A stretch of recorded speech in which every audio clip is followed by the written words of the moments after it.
Thanks, everyone. My name is Kevin O'Reilly, and I'm the member of the Legislative Assembly for Frame Lake, and I chair the Standing Committee on Rules and Procedures. We just have a few formalities to go through before we get to the public hearing portion.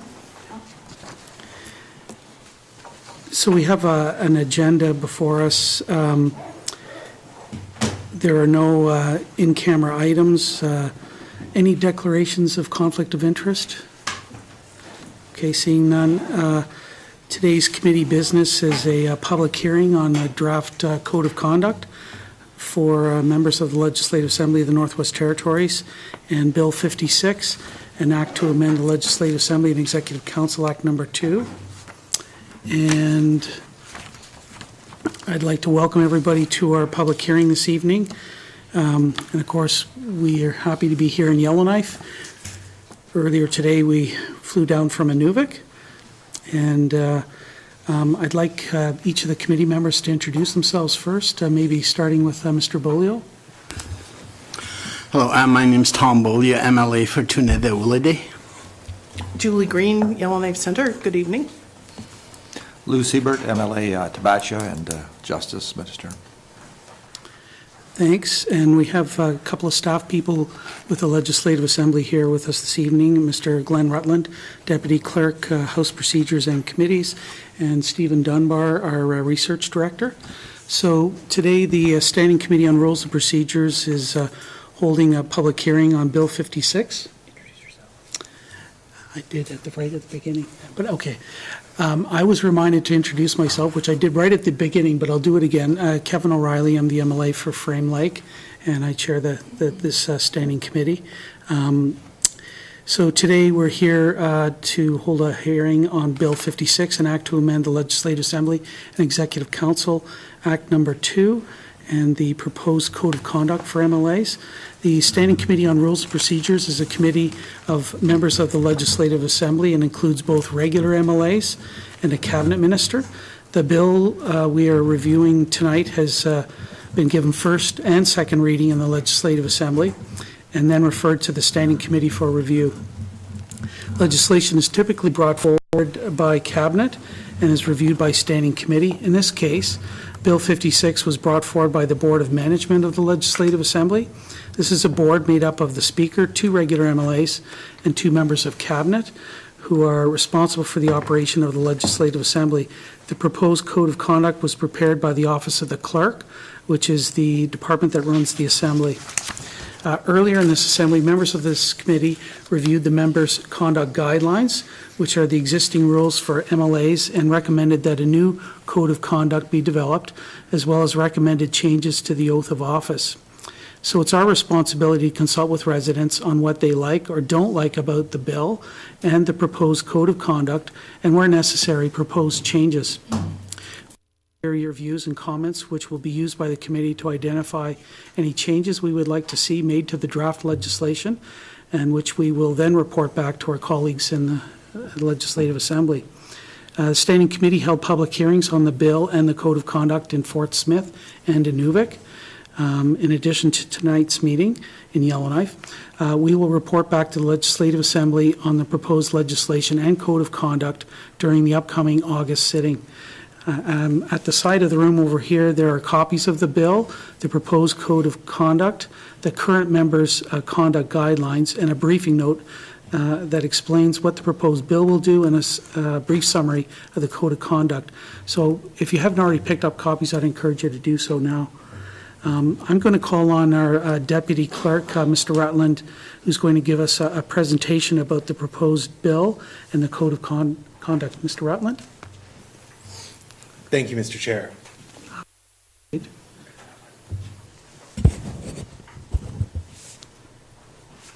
There we go. Thank you, Mr. Chair. For the presentation, I just wanted to provide a brief overview as to how did we get here to this point, an overview of the proposed code of conduct, and an overview of Bill 56, which really is enabling legislation to provide for the code of conduct. In terms of how we got here, The current members' conduct guidelines were adopted in the 12th Assembly. We're currently in the 18th Assembly, so it's been an extended period of time since the conduct guidelines were adopted. And in fact, they were adopted prior to division with Nunavut. At the beginning of the 18th Assembly, there was calls to review the members' conduct guidelines, and ultimately a motion was passed by the Legislative Assembly directing this committee to conduct a review of the conduct guidelines.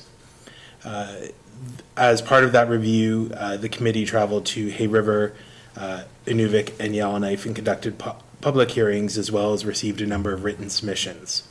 The committee's final report was titled "You Are Standing for Your People," which was a report on the review of the members' conduct guidelines.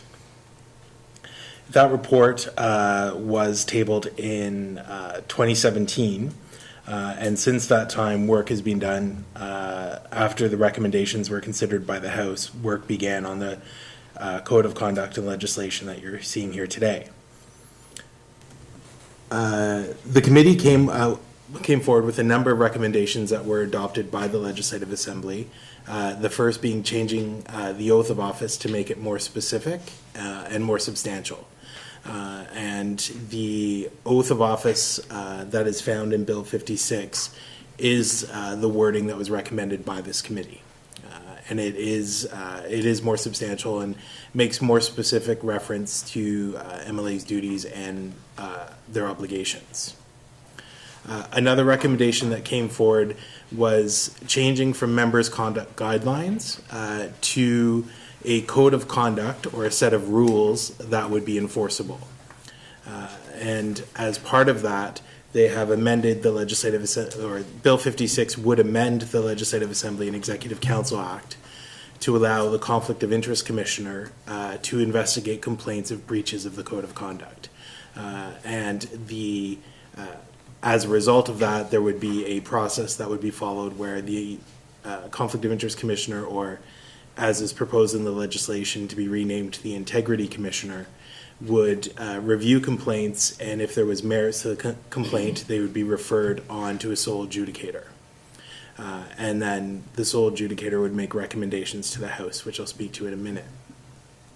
The other recommendation from the committee was that there be a new code of conduct developed, and that code of conduct provide more specific guidance to members as to the expected behavior. I went too far. There we go. In the proposed code of conduct, which is, it's the one marked table document, proposed code of conduct. It begins with the first 2 pages are the code of conduct. The following 6 pages are an explanatory guide or commentary to help interpret and apply the code of conduct. It begins with a statement of commitment that is very similar to the principles that are set out in the members' conduct guidelines. Much of this wording is very similar and are very aspirational in nature. So MLAs are required to make a commitment to doing all of the following. Following that, there are a number of principles that are set out in the Code of Conduct, and these are much more specific and much more directive towards members of the Assembly than the Statement of Commitment. These principles include that members must act lawfully and in a manner that will withstand public scrutiny, that members must not bring their office or the Assembly into disrepute by their conduct. Members must treat everyone appropriately and not harass people. Members should not use their office to obtain a financial or personal benefit. Members should not use the resources of their office for personal gain. Members must make their duties as MLAs their top priority over other offices that they may hold. Members must protect the confidential information they receive from residents and from the government.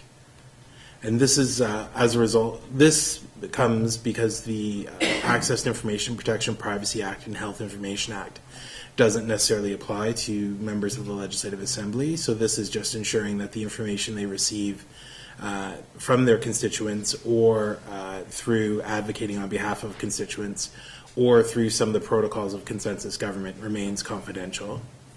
And the Code of Conduct notes that there may be other standards that are required that aren't included in the document, but they will be required to protect the public interest and enhance public confidence in the Legislative Assembly and in members. And this isn't meant to restrict from imposing other standards, but just simply to advise that these are the standards that have been identified to date. Now, in the guide, it provides more information and some specific examples of how the code applies in certain situations. For example, it cites that members cannot use a government credit card or vehicle or resource for personal benefit. It explains how the code will be enforced, which is the same as how a conflict of interest complaint is investigated and enforced. And it also explains how other legislation may or may not apply to members. And this is particularly important around areas of harassment. In the new Code of Conduct, the scope of behavior that would fall within harassment and within the Code of Conduct has been broadened greatly. Previously, it was primarily directed just towards employees, their employees and other MLAs. Now it would very much capture any behavior in their role as an MLA. The guide also explains that in some situations, an MLA's private or personal life may fall within the Code of Conduct. Now, if a complaint is referred to a sole adjudicator by the Integrity Commissioner, it will be investigated, and ultimately that sole adjudicator will make a recommendation to the Assembly. And that recommendation may recommend that the member be given a reprimand, that the member be ordered to pay a fine, or to pay restitution or compensation. And it could go all the way up to suspending the member's privilege to sit in the Assembly, or ultimately having the member's seat declared vacant, which would then trigger a by-election.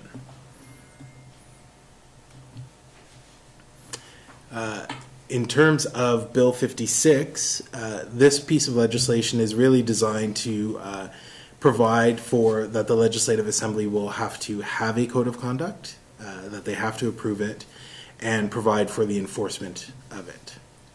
It also proposes the new oath of office, as I discussed before, as well as a new oath of loyalty. Currently, members of the Legislative Assembly are required to swear an oath of office and an oath of allegiance. This legislation, if adopted, would also require an MLA to swear an oath or make an affirmation of loyalty, indicating that they would be loyal to the people of the Northwest Territories, that they will perform the duties of member honestly and justly in conformity with the Northwest Territories Act, and then carrying out their duties, they will honor and respect the treaties signed with Indigenous peoples. The Act also provides that a member can either swear or affirm any of the oaths. The Act also expands the definition of dependent child and expands the definition of conflict interest to include furthering the private interests of a spouse or a dependent child. So it would be a conflict of interest for an MLA to do that. The other conflict of interest provision that is added into the conflict of interest regime is that now it would be a conflict of interest if you failed to do something because it would result in a benefit to either the MLA or the private interest of a spouse or dependent child. The legislation would also expand the prohibition on the GNWT contracting with a member or a corporation that the member owns, or a corporation that a member has a stake in, where that may own a corporation that the member owns.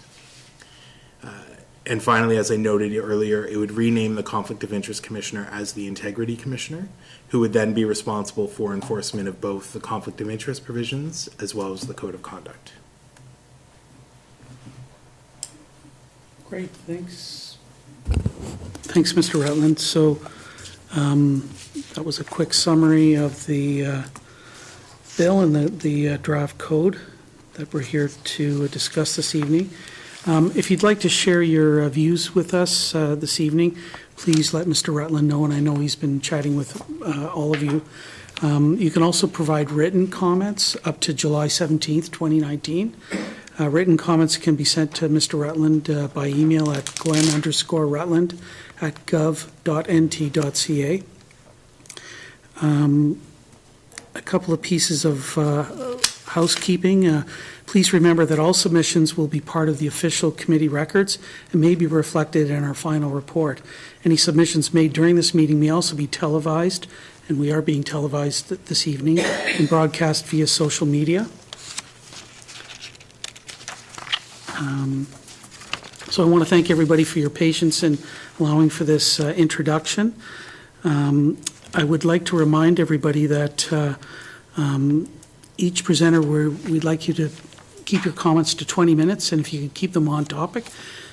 So either with regard to the draft Code of Conduct and/or Bill 56. That's what we're here to discuss this evening. I see from Mr. Rutland that we've got a couple of people that have indicated they would like to present, which is great. So with members' agreement, we can now open the floor to comments from the public. Do members agree? Agree. Thank you. So on the list, we've got Mr. Mark Bogan and Mr. David Wasilsiu. Mr. Bogan, would you like to join us at the table here? Thanks. And just for your information, the microphone is handled by our sound technicians, so you don't have to worry about that. In any discussion, questions, if you could go through me as chair, that I think we're all set, ready to go. Thank you.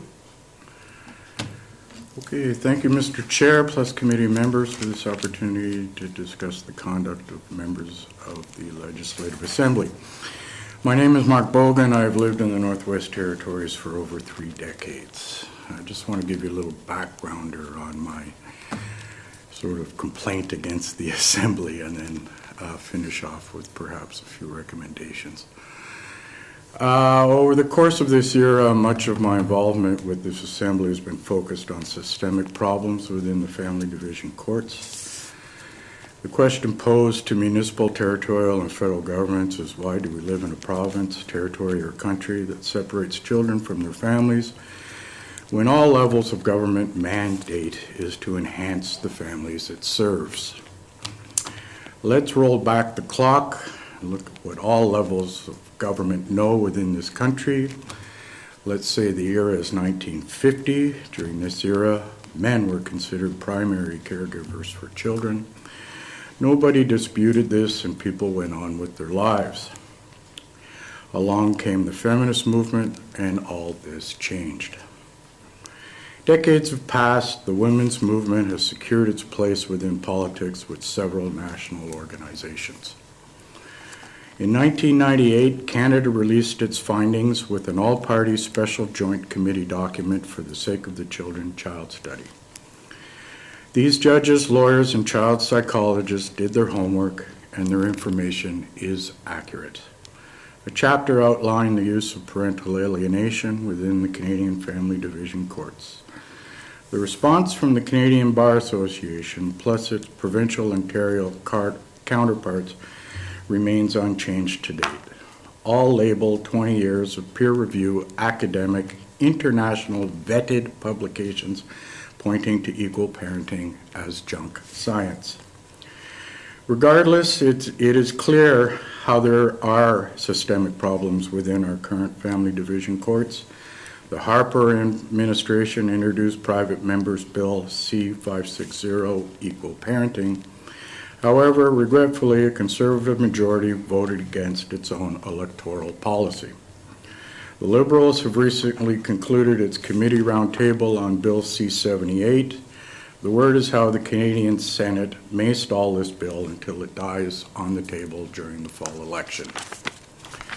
C-78 has good intentions, however, falls short of the 48 recommendations stemming from Canada's expert witnesses. There were 21 national women's groups who appeared before committee. 4 national organizations spoke to the merits of equal parenting, as well as Equal Parenting Quebec and a national organization supporting equal parenting from the United States. There were some striking findings stemming from committee minutes. One is how all women's groups contradicted their mandate for equality by opposing equal parenting. One went one step further. There are clauses within Bill C-78 that would consider a parent's cultural background when deciding parenting time. The Native Women's Association of Canada opposed cultural background checks, a contradiction of all Indigenous elders and Canadian Indigenous law. All groups continued to shame and blame men for all of their ills, specifically in the area of family violence. None provided any evidence to substantiate their claims. This remains status quo, stemming back a decade, and it is an indicator how Canadian special interest groups have been hijacked, simply want their cake and to eat it too. Today they are calling for reservations at our Legislative Assembly. All groups supporting equal parenting presentations were complemented by vetted support material. The position of the Canadian Bar Association was essentially to stay the course. Within the Forsake of the Child study, you can read about some of the social problems stemming from single-parent families. Among the most prominent social problems identified from your doctors, lawyers, and judges in 1998 were an increase in homelessness, single-parent poverty, boys prone to crime, girls prone to early pregnancy, alcohol and drug addiction, bankruptcy, plus suicidal ideation, and completed suicide. Today, the NWT continues to support the highest suicide, crime, plus family violence, alcohol, and drug addiction rates in this country. Homelessness is in crisis in tiny, tucked-away communities such as Betchico. Our municipal, territorial, and federal government has had plenty of time to find ways to improve these systems, and all have failed. Improvements from the government of the Northwest Territories include garnishing our wages for up to 50%, suspending our driver's license, seizing our bank accounts, making us travel thousands of kilometers to hear family division court cases where our children live, time off work with no pay, pitting 12-year-old children against their parents, creating homelessness because of family protection orders, and subjecting us to false allegations on a regular basis. It currently takes a minimum of 3 years to conclude one parenting time application within a 5-year system at over $10,000 a tier. All systems contribute to alienating us from our children, cause us trauma, plus our children trauma. We are victims of female perpetrated violence, custody access failures, parental alienation, and so much more, and find all levels of government turn a blind eye to our plight and simply find these and other issues disposable. This is most apparent in our recent application to appear before the Justice and Human Rights Committee, rejected for 8 consecutive years. We seek an answer from this government why these and other requests are shelved, and why you continue not to meet your mandate of enhancing families in preference of increasing annual costs to fight homelessness, single-parent poverty, increases in crime, and all. Plus, the justice budget itself seems to increase during around every 4 years, or at least during the course of any assembly. Between increasing spending on homelessness and the enormous money your municipal task force plus federal task force spends on investigating frivolous, unfounded domestic violence allegation stemming back decades, you could have connected all-weather community road access by now. Today I ask for none, except thank you for the opportunity to address committee. We only ask that you consider meeting your mandate of enhancing families by forming a joint committee and sending your recommendations to Ottawa. We also suggest that you change your culture. The social problems identified by your Canadian expert witnesses in 1998 have come to fruit, and until we see a cultural change from all levels of this government, the seeds will continue to fall and multiply. You should be ashamed as families as mine are by living in a territory or a country that separates children from their families.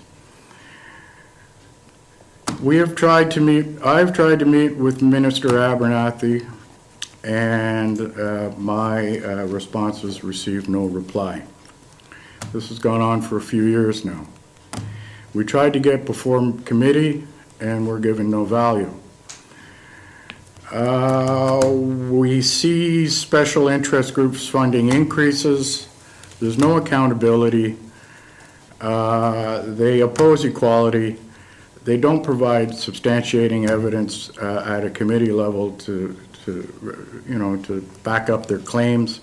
However, this conduct is supported every year when you vote on the budget by members of this assembly. I think maybe it's time, again, that this assembly changes its culture. I've been doing this since the introduction of no-fault divorce by Minister Cagfui, Justice Minister Cagfui, and people like me, families like mine, are simply found disposable. So again, thank you for the opportunity to address this, and I'm prepared to field any questions you may have at this time. Thanks, Mr. Bogan, for your presentation. Are there any questions from committee members? No? Okay, thanks. Oh, sorry, Mr. Bolio, go ahead. Maybe I'd just like to make some comments as well, I think that the government recognizes that through the Child and Family Services report, that there's serious issues with poverty with Child and Family Services, period, and not just single parents, but parents themselves that appear to be in poverty, and poverty seems to be one of the leading causes of child apprehensions. There's neglect too. However, poverty seems to be the common thread. And I think this government, in the last 4 years, with some of the work with some of the regular members, have tried to increase the budget for the anti-poverty. For example, when this government first came in, the committee was told that I think the budget was $500,000 to work on anti-poverty strategy. That was doubled, I think, and it's a budget that comes every year. And I think the government recognizes that poverty and Child and Family Services are clearly linked, and they're actually trying to do something about that. So it's from my perspective, anyway, sitting here in the last 4 years, although I've been here 12 years, in the last 4 years, I've seen a real push, I think, from this regular committee, pushing the government to try to put more money into addressing poverty issues that seem to be the cause of a lot of other social issues, social costs across the whole territory. So I think there's a bit of work being done, quite a bit of work being done that you're not seeing, and maybe you're not recognizing, and I think it's because government does move slow, but I'm hoping that the next government continues to try to maintain their strategy to try to address poverty and the VAT. Thanks, Mr. Boley. Was there any particular questions for the presenters? Okay. Can I respond? Sure, Mr. Bogan. And just to remind you that we are here to get comments on Bill 56 and the Code of Conduct. So if you've got anything particular you want to say about those, that'd be helpful. Thanks. Okay, just to thank you, Mr. Chair, and I just brief response for Mr. Bolio. There's no doubt that child apprehension and that whole thing is part of the problem. However, it's a 5-tier system, and it's completely problematic. To the codes, your mandate is to enhance families. However, it seems that when it comes to positions like ours, that it's disposable. I'll give you another example. Murdered and missing Aboriginal women.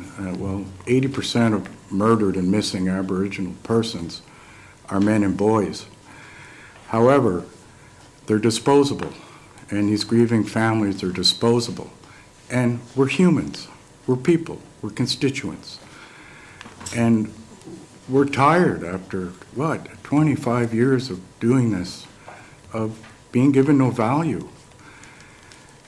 And there are families, and they're broken, and displaced, and erased. Innocent grandparents going to their graves without ever knowing their grandchildren. It's shameful.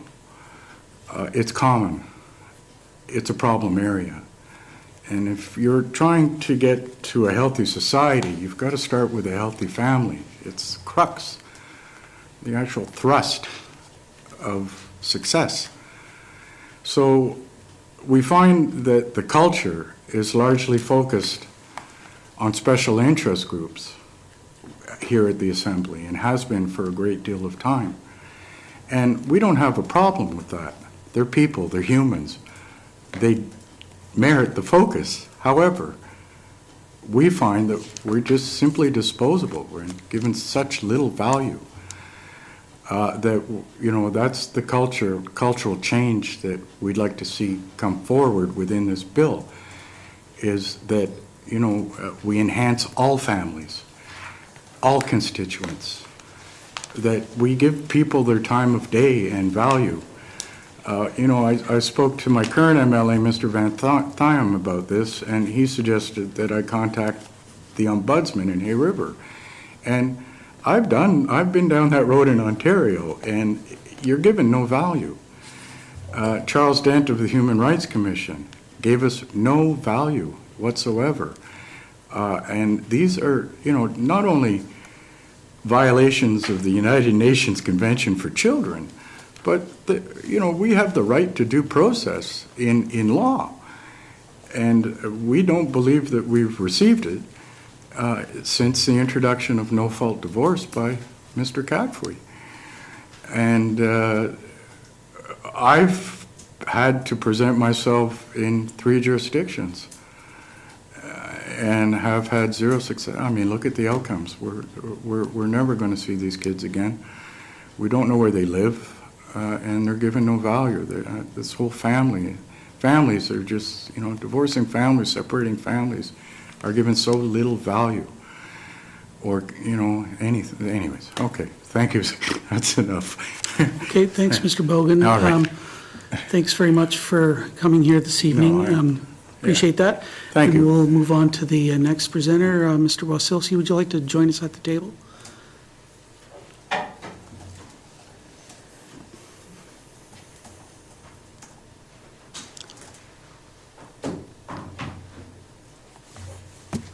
Thank you very much, Mr. Chair and Standing Committee. Good evening, I'm David Wasilski. I know many of you, all of you, and often I speak about transparency and accountability, and that's a pretty fundamental part of the House and the conduct of members and all of that. So some of that will be interwoven into my comments today about this this legislation and the new code of conduct. In general, to the bill, a number of the changes are fine. I mean, changing whether you call it a conflict commissioner or integrity commissioner, that's a matter of printing a lot of new letterhead. Having a particular matter of speaking to gifts, it's a good idea to have that codified. My question to the House would remain, who determines the value of $400 for a gift? So the legislation has specific targets for that, but not necessarily a method of determining that value. At the same time, I would suggest that the bill doesn't do anything about making those submissions to the conflict commissioner, to the integrity commissioner, as they will be, public. As I've gone over on a number of other matters, the territory is a very large place, and the practice right now of the conflict commissioner holding records and making them available in the library really isn't sufficient to make them accessible to residents of the NWT. These sorts of things should be on the Legislative Assembly's website and available to residents. It shouldn't just be somebody who can make the time to travel to Yellowknife, to go to the library during opening hours to review these materials, and that applies to other pieces as well that we can talk about. A few of the other pieces, I have to admit that the oath of loyalty sounds awfully futile to me when you hear it and the name of it. I don't entirely understand the point of adding another oath. I mean, we're at a code of conduct, we're at an oath of office. There's a number of pieces in there already. I don't entirely see what you're gaining by splitting them up into 3 documents and what problem that solves. So why isn't this just a part of the oath of office? Why is this something else? And there might be a very good legal reason for this, but it certainly has a historical sound to it, and something that's always struck me that way. One of the other issues just with the oath of loyalty that I had in the wording is it requires conformity to the NWT Act. The NWT Act is a piece of federal legislation establishing the Northwest Territories and having a number of pieces. While MLAs are, of course, elected under the NWT Act and nominally under the federal government, it's not something even within our control. And I question somewhat members swearing loyalty to a piece of legislation they don't control, have no control over. And if the federal government were to make a change to that act that was not in the best interest of Northerners, MLAs would have bound themselves to not speak out against it. And now they have to hold conformity, they have to hold conformity to the act. Personally, I'm just a little challenged by that. And the odds of that happening, maybe not high, but if you're going to include that specific wording, there should be something at the end of that makes a bit of sense. Certainly conformity to the NWT's laws and acts, something along those lines, but something within your actual control. When it's outside of that, it strikes me as a bit odd. With regards specifically to the, before talking about the code of conduct, one other thing that got mentioned in the presentation about the background from committee was talking about contracting of members and contracting and services. And that's a very important provision, and I know some of those controls are already in place in existing legislation and codes. But one of the pieces there, it talks about companies owned by members or companies owned by members that own other companies, and et cetera, et cetera. Again, that information isn't really accessible publicly. So members' disclosures on what they do own are stored in the library and not available online to the public.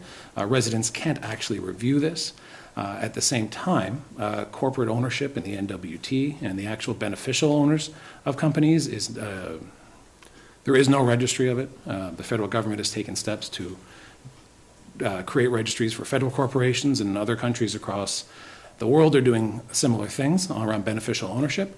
But there's certainly no way necessarily even for the House to know if there's quite an elaborate structure around that, and there's no public registry around that. So certainly the public has no knowledge of corporations. It might be, some level of that might be included in the disclosures of everything that they beneficially own, but I don't know. Certainly not in any public source of information.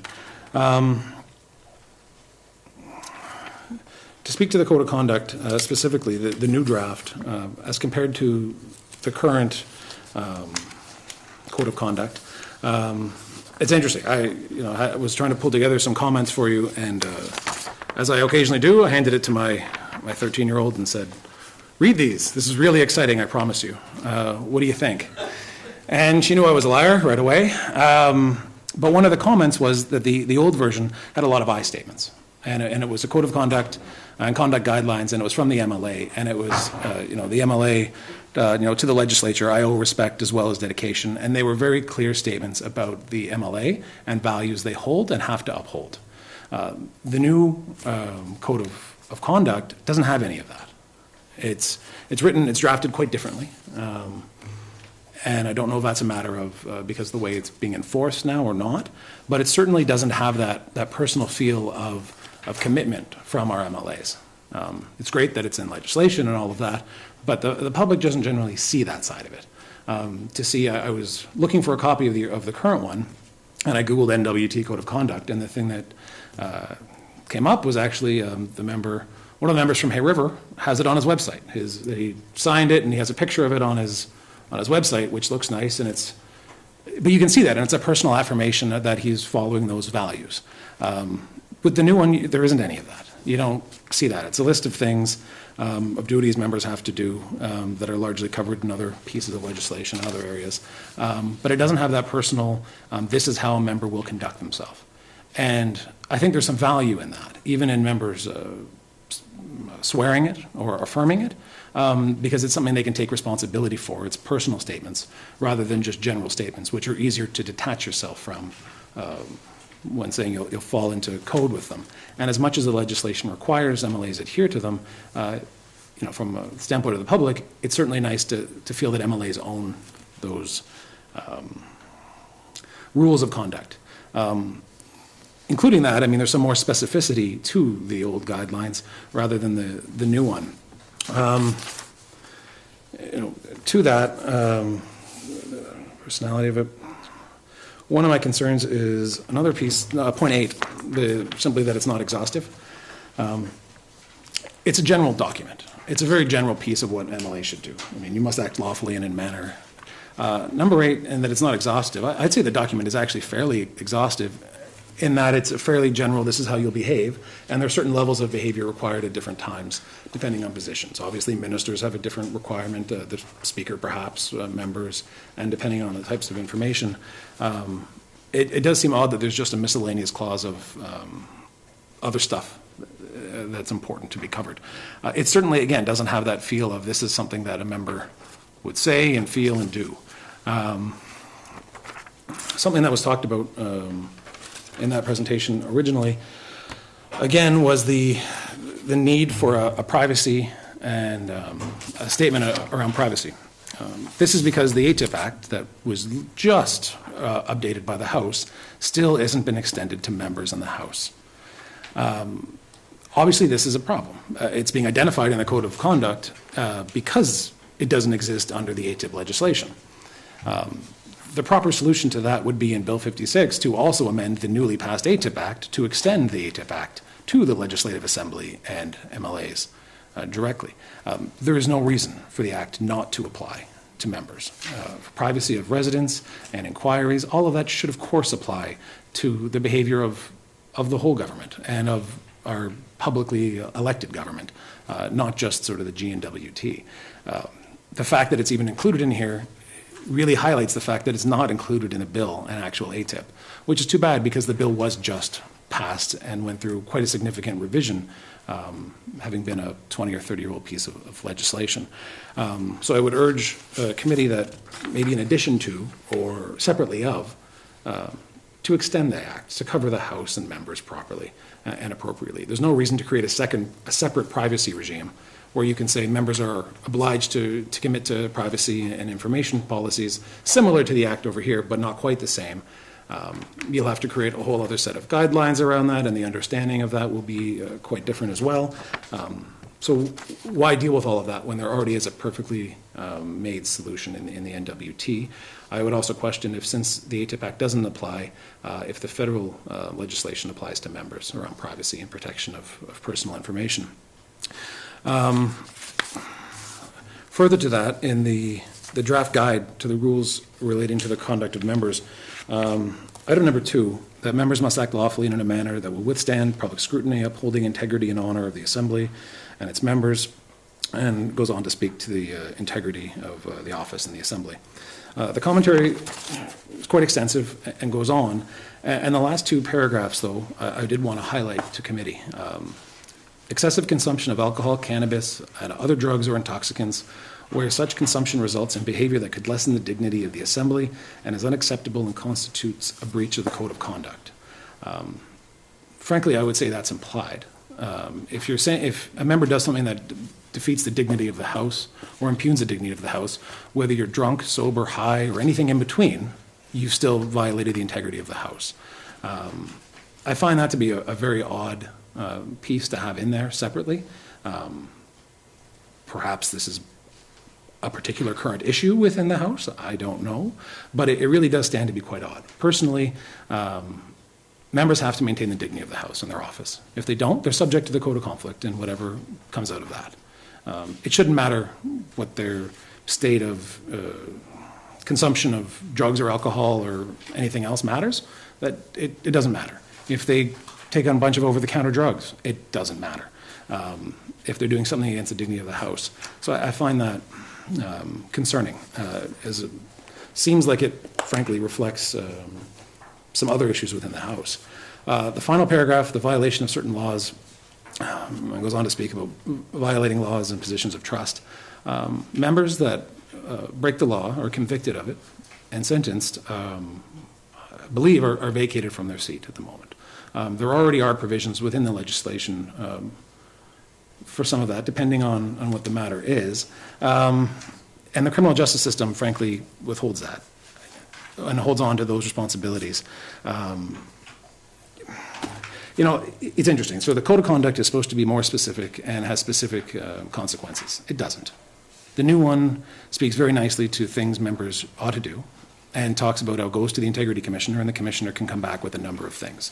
The most that can happen is a fining, being censured, or having your seat vacated. There's no particular scale in this. This doesn't say if you embarrass the House this much, you're getting kicked out. If you do, you know, if you're only a little embarrassing, we'll fine you $300, or we'll kick you out for a couple of days and dock your pay. It doesn't have any of that anyway. So as much as it's specific, and to some degree more so than the previous, it doesn't really say anything anyway. And that's really frustrating, to see this opportunity to make it perhaps something more substantive. The way it is today, I frankly don't see it a whole lot different than what you're proposing. And the end result of it, I don't see being terribly different. You know, it would have been great if the House could work on being more open and transparent and accountable to the public and all of those things that everyone talks about a lot, but doesn't get changed a lot in the House. Government's doing things, and I know the House is doing some work on that. But, you know, this is the second time we're talking about the code of conduct. And it would be great to be talking about more things the Ledge can do, not just to members to behave themselves. And certainly from the public side of view, it doesn't seem like there's a significant behavior issue amongst MLAs, but also talking about how members can conduct business with the public more openly and accountably and transparent. So, you know, in summary, while I appreciate these efforts and these changes brought forward by committee, I'm a little perplexed by them and what the actual end result of this is and what some of the point of this is. You know, it speaks to a number of behaviors that I'm certainly not sure of. My concerns are more to the updated code of conduct than the legislation. Certainly, the current code of conduct could be adopted with the change in legislation. I don't think there's anything terribly out of sorts with that. You know, providing some of these issues are addressed. But I do thank the committee very much for going to a number of communities and talking to people about this. As much as it's not a packed room, of course, this is still an issue that matters and impacts the public quite a bit. So thank you very much, Mr. Chair and committee. Great. Thank you, Mr. Wasilski. Did you have some speaking notes or are you going to be filing a written submission? I'll file a written submission to the committee. I know that was that touched on a few areas, so I'll provide something in writing to the committee. Okay, thanks. Yeah, I think we would probably find that helpful.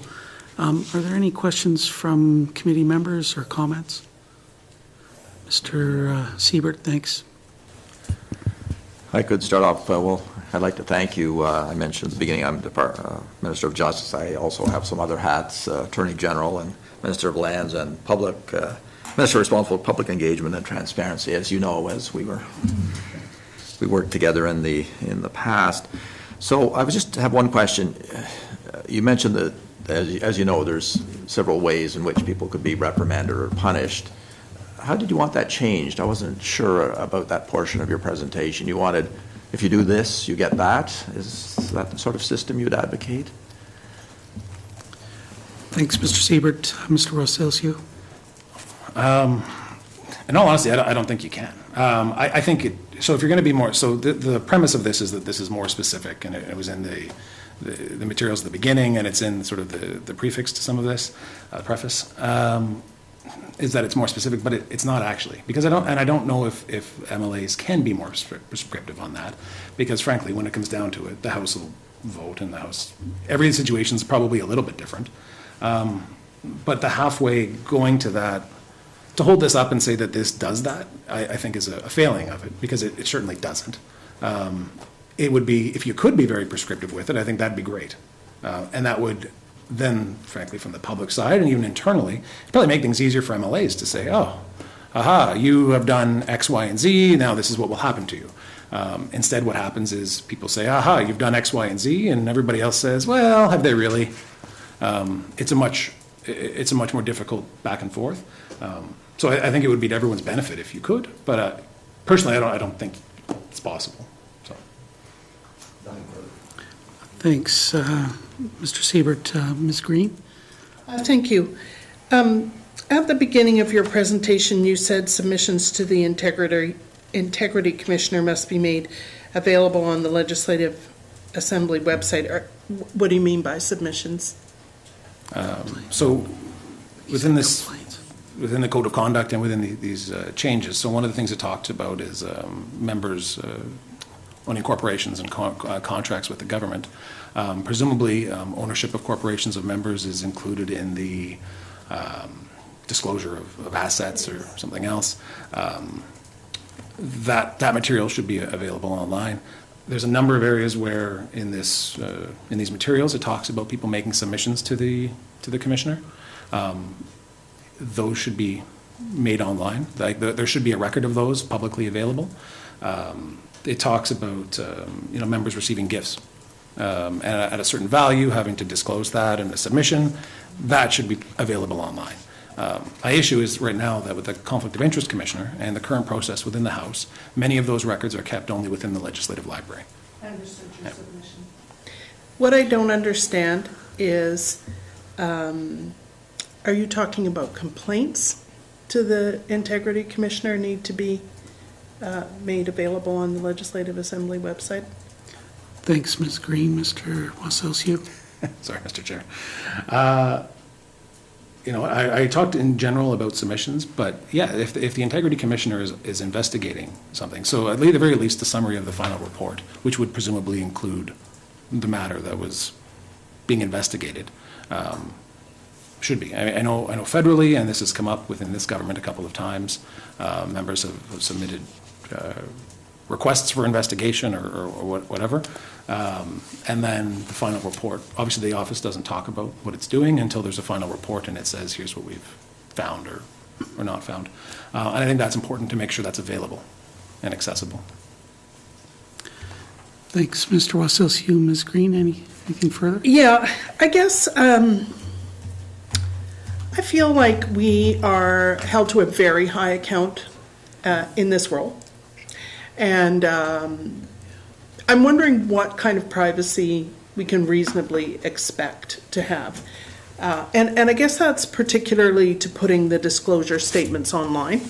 The numbers are blacked out, but you can go downstairs and you can see what property I have, what debts I have, what assets I have, where they're held. So what would be the value to the public versus the detriment to my privacy of putting all of that generally available? It's not like it's going to be targeted. It'll be on the web. It'll be available for anyone to use for positive or not. So where is that balance between privacy and transparency? Thanks, Ms. Greene. Mr. Wasilsiu? Thank you very much for the question. It's a difficult balance. I mean, frankly, at the moment, they're public. I mean, I have a number of times said, boy, I should go scan those and put them online and make them available, because you can. But it's more available to me as a Yellowknife resident. And if I lived in Tuktoyaktuk, it's certainly not available to me to go and look at that. Members are required to make those disclosures for reasons of public accountability, except none of that's available to most residents of the NWT. And I think there's a disparity there, that it's not reasonable. Up until the last couple of elections, most election finance records weren't available online either. And I know that's moved online. Making sure our records that are public are actually available to residents, I think, is a really big barrier to meet. I would say that, yes, members have to disclose quite a bit of information. Most people don't even know how much information, because most people have never even seen one of the disclosures. It's a balance, but right now the ledge already makes that requirement that they are publicly available. They're accessible. They're simply not reasonably accessible to most residents of the NWT. And I would ask that, why not? Why should somebody from Aklavik have to come to Yellowknife to take a look at that if they wanted to? Thanks, Mr. Rosilsky. Ms. Greene? Thank you, Mr. Chair. So if somebody in Aklavik wanted the disclosure statement from the member for Mackenzie Delta, would it be adequate if that person called the library and asked the librarian to scan the document and send it to them? What I'm getting to here is that there's a whole level less privacy when things are online than when they're in the library. I appreciate that somebody in Tuck may not think of asking for that. Witness the number of people here today. People are generally not very interested in that until there's a crisis. Then they are super interested. But what if a member of the public in any community could call the library and request a scanned copy? Would that be adequate, Mr. Chair? Thanks, Ms. Greene. Mr. Rosilsky? Thank you very much. No, I don't actually think that it would. I don't think that meets the bar of reasonable disclosure. So right now, with the government, I mean, equating it to a government report, often what happens is people have to go, if you have to do that extra step of calling or asking for it, it makes it just a little more inaccessible that somebody may not realize, may not make. Frankly, it makes people scan it on demand. I do like the idea that it would encourage people to know that the Legislative Library exists, and they have many services because they do a lot of great stuff. But in general, public records should just be accessible. I mean, the federal government, if you're a federal MP, it takes you about 10 clicks to get to every single one of their disclosures that they've ever made, historically going back. It's all available. I would say that, yes, the bar is higher for public accountability, but I'd say members have a duty to be more publicly accountable than the average resident. And yes, that involves things being accessible online, which isn't wonderful, but you know, the records deserve to be accessible to residents. Okay, thanks, Mr. Rosilsky. Anything further, Ms. Greene? No? Any other questions? Okay, I've got one. I think I heard you say that you weren't really convinced that the new code was any substantial improvement over what is already in place, and I'm not sure. The Conflict of Interest Commissioner is going to be refocused a bit to become an Integrity Commissioner. The Integrity Commissioner could receive complaints about alleged breaches of the Code of Conduct from anyone, any member of the public. Right now, there is no process for that. There's no legally binding process. There's no way to resolve an alleged breach of a Code of Conduct other than bringing it to an MLA who may decide to bring it before the House and so on. So is that your understanding, that you're still of the view that there's really no significant improvement here in making, opening up the process for complaints to anyone from the public of alleged breaches of a more detailed Code of Conduct? Thanks. Two parts to that in answer. One, I think to some degree the creation of the Ombudsman probably could have been funneled some of that process. And while that is an enhanced part of the overall process, that is open to complaints from anyone,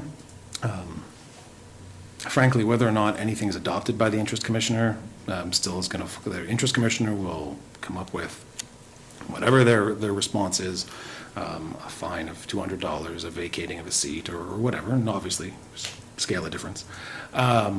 But then it's up to the House, which frankly is where it sits today. looking at the federal government right now, there's been a number of issues of going to the Integrity Commissioner. They're either labeled political, they've been violations of code of conduct in receiving benefit, and they generally end up being used as political tools, which is a pity because it's really important that members follow the rules and that they matter and are there when there are substantive issues. My concern is that in the end result of all of this is that is behavior going to change? Probably not. I'd like to say that everyone behaves with integrity today anyway.